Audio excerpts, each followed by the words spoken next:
So the first example, we're going to be finding the surface area of the cone that we would obtain if we take the graph of y equals 3x and we rotate that around the x-axis from x equals 0 to x equals 2.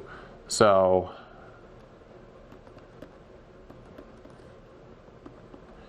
we would get that cone, and we're trying to figure out what the surface area is. So remember, our formula is the integral from a to b of 2 pi f of x times the square root of 1 plus f prime of x squared dx. So in this case, our f of x is the 3x. So f prime of x is just 3. 1 plus f prime of x squared is 1 plus 3 squared, so that's 10. So this part of the formula, the square root part, is just the square root of 10. So we're integrating from a to b is 0 and 2, x equals 0 to x equals 2, of 2 pi times f of x is 3x times the square root of 10 dx. That's our surface area formula. So I'm going to pull the 2 pi times 3 outside. That gives us a 6 pi.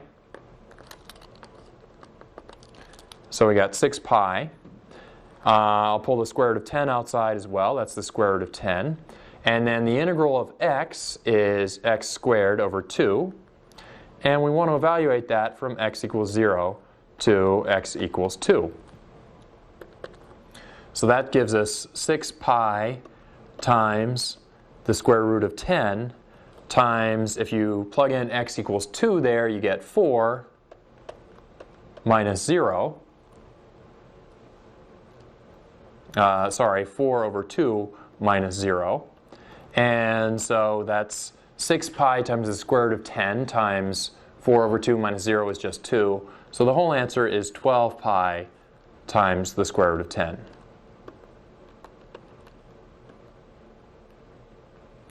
So key points here, we're rotating something around the x-axis. We look at the f of x that we're given, and we calculate this square root formula by doing f prime of x and then 1 plus f prime squared. And we plug it all into the surface area formula, and then we just do the integration to finish that.